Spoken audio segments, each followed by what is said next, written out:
سال 1955 میں flight number 914 new York سے رات کے 10 بجے میامی کی طرف روانہ ہوئی۔ کچھ سفر طے کیا۔ کنٹرول روم سے پائلٹ کا رابطہ رات کے 12 بجے تک قائم رہا۔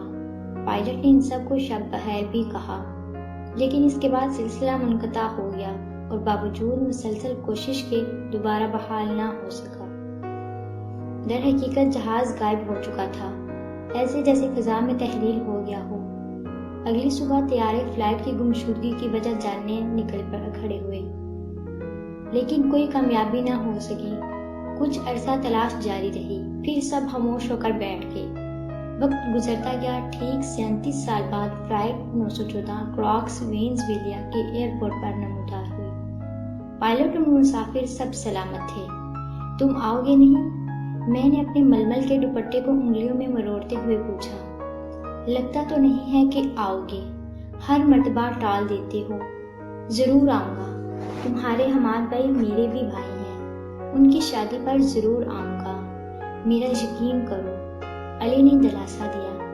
عروسہ ڈیر، میں بھی یہاں اتنا ہی اداس ہوں جتنی کہ تم وہاں۔ میں آ جاؤں گا۔ اس کی بات سن کر مجھے رونا آ گیا۔ میں ہچکیاں لے کر رونے لگی۔ ارے تم رو رہی ہو؟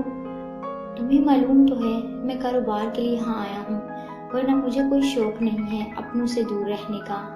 وہ بولا، علی تمہیں فرق نہیں پڑتا، لیکن میں اور سمی بہت اداس ہیں، ہمیں اپنے پاس بلا لو اگر خود نہیں آ سکتے تو۔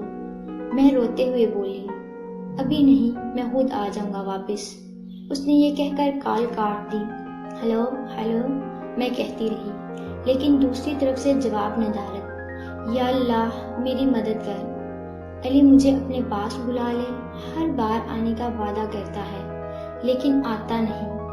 میں نے بہتے آنسوؤں کو روکنا چاہا۔ 2 دن کے وقفے کے بعد اس دشمن جاں کی آواز دوبارہ سیل فون پر ابھری۔ ہلو کیسی ہو؟ وہ بولا۔ آواز میں ہمیشہ کی طرح جادو تھا۔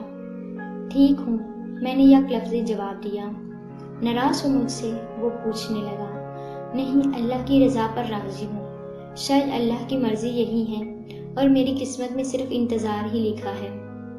میں نے آہ بھرتے ہوئے کہا، دیکھو عروسہ، میری کچھ مجبوریاں ہیں، تم سمجھنے کی کوشش تو کرو۔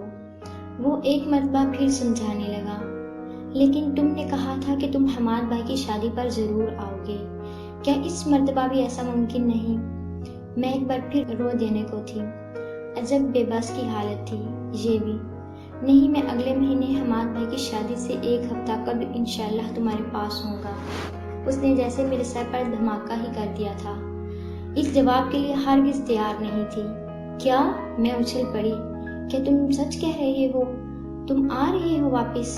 اف میرے خدا، میں ابھی سب کو بتاتی ہوں۔ مجھ سے خوشی سنبھالے نہ سنبھل رہی تھی۔ میں فون بند کر کے سب کو دیوانوں کی طرح یہ خوشخبری دیتی رہی۔ شام کو میں دیوار گیر کیلنڈر کے سامنے کھڑی تھی۔ تصور میں آنے والے حسین لمحات تھے۔ اللہ کرے یہ مہینہ جلدی گزر جائے اور ہمارا بیٹا علی واپس آ جائے۔ اتنا عرصہ گزر گیا اسے دیکھے۔ مجھے تو ڈر ہے کہیں ہم انتظار میں اس دنیا سے چلے ہی نہ جائیں۔ امی جان نے مجھے گلے سے لگاتے ہوئے کہا، آ تو رہے ہیں علی، امی پھر آپ ناحق پریشان ہو رہی ہیں۔ میری اور علی کی شادی 2 سال پہلے ہوئی تھی۔ 1 سال بعد سمی پیدا ہوا۔ کاروبار کے سلسلے میں علی کو نیو یارک جانا تھا، صرف 3 ماہ کے لیے، لیکن اب 5 ماہ ہونے والے تھے۔ میں دن گن گن کر اس کا انتظار کر رہی تھی، جو ختم ہونے کا نام ہی نہیں لے رہا تھا۔ آخر میرا انتظار ختم ہوا اور وہ دن آ گیا۔ آج علی کو ہم سب لینے ایئرپورٹ روانہ ہوئے۔ کل رات روانہ ہونے سے پہلے اس نے مجھ سے بات کی تھی۔ وہ بہت خوش تھا، میری طرح۔ جب ہم ایئرپورٹ پر پہنچے تو عجیب و غریب خبر سننے کو ملی کہ فلائٹ 914 جس میں علی آ رہا تھا وہ راستے میں کہیں غائب ہو گئی ہے۔ میرے پیروں تلے سے جیسے زمین نکل گئی۔ یہ کیسے ہو سکتا ہے؟ میں بے ہوش ہونے لگی۔ امی جان نے مجھے سنبھالا۔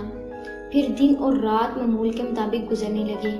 سورج روز صبح ایک نئی امید ساتھ لاتا اور شام کو دل پر اداسی کی ایک نئی چوٹ لگا کر غروب ہو جاتا۔ میں علی کا انتظار کرتے کرتے بوڑھی ہو گئی ہوں اور سمی جوان۔ یقین جانیے پورے 37 سال بعد آج علی میرے سامنے موجود تھے۔ میری نم آنکھیں اسے حیرت اور خوشی کے ملے جلے جذبات کے ساتھ دیکھ رہی تھی۔ تم کہاں رہ گئے تھے علی؟ اماں ابا تمہارا انتظار کرتے کرتے اس دنیا سے رخصت ہو گئے، لیکن تم نہیں آئے۔ میں شکوہ کنا تھی۔ علی نے مسکرا کر مجھے مجھ سے لگا لیا۔ اب آ گیا ہوں، ہمیشہ تمہارے ساتھ رہوں گا۔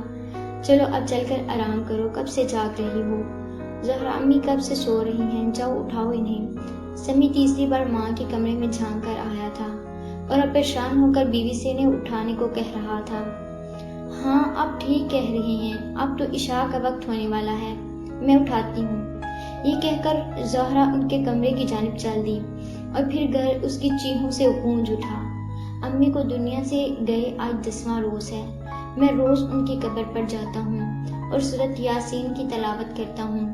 میں جانتا ہوں کہ ماں کی جدائی کا غم وقت کے ساتھ ساتھ کم ہو جائے گا، مگر اس لمحے کو کیسے فراموش کروں جب زہرا کے چیخنے پر میں امی کے کمرے کی جانب بھاگا تھا۔